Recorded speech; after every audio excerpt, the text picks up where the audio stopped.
Welcome to Defense News Plus. Mishra Dhatu Nigam Limited is getting ready to fully commission 2 new production facilities.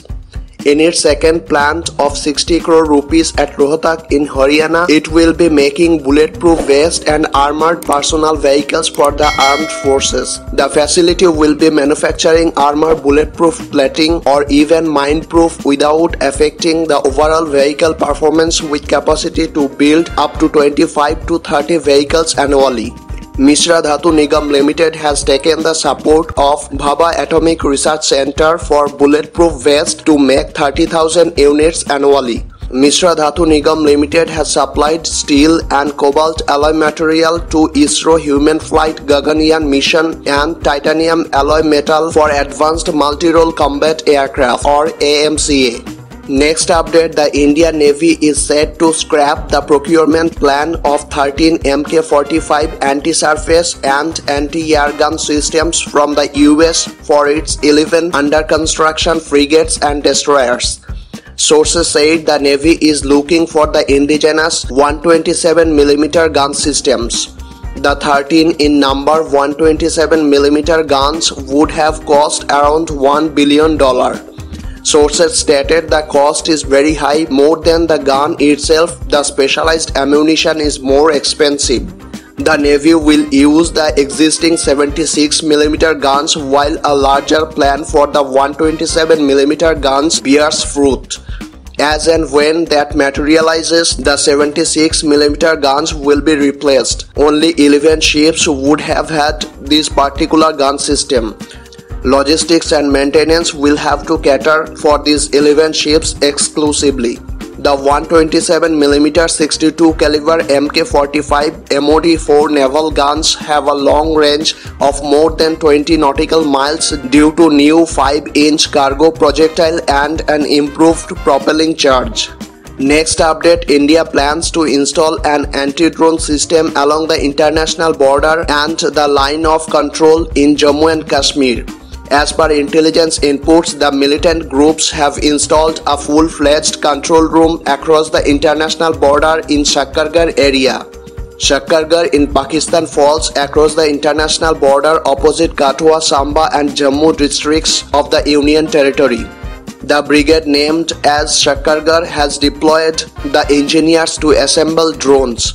Sources said the anti-drone systems will soon be installed all along the international border to deal with the ever-increasing threat of drone attacks.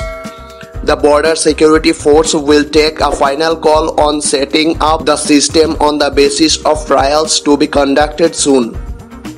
The new system will be capable of real-time scan, detection, chase and shoot down the unwanted and suspicious UAVs under any weather conditions, and will also be issuing signals to completely block its radio system and GPS, forcing it to land. The army has already installed the electro-optic drone systems at a few places along the line of control in Poonch, and this system is capable of detecting enemy drones at a range of 1.5 kilometers, intercepting its communication system and shooting it in the air with laser technology. Next update, this week there were reports based on the Russian media that Russia intercepted a number of Israeli attacks in Syria. The Russians could not provide proofs still now. It appears that the Russian defense systems are partially effective and can thwart some of the Israeli missiles. Israel sent a strong hint to Russia by releasing footage of munitions destroying a Russian Panzer systems. Israel has been operating freely in Syria for years, so why are the Russians saying now that it bothers them? Russia is using diplomatic means with Jerusalem between the Israeli Defense Force and the Russian army to balance Israel, Iran and Syria on Syrian territory. Russia praised their air defense systems in front of media because of arms sales. The Russian defense industry is a source of foreign currency flow for the Kremlin, and air defense systems are the main part of the equation. Next update, officials said the Indian and the Chinese armies on Sunday started a new hotline in the North Sikkim sector to facilitate their local commanders to speak directly and address any issues or differences on the ground along the line of actual control. The hotline between the Indian Army in Kongra La in North Sikkim and Chinese PLA at Khamba Zone in the Tibetan Autonomous Region came a day after the two nations had a 9-hour meeting on the disengagement process from the unsettled friction points in eastern Ladakh. The Indian Army stated the hotline has been established to sustain the spirit of trust and cordial relations along the borders. The two sides have already hotline facilities for ground commanders in Eastern Ladakh and Arunachal Pradesh sectors. That's it for today.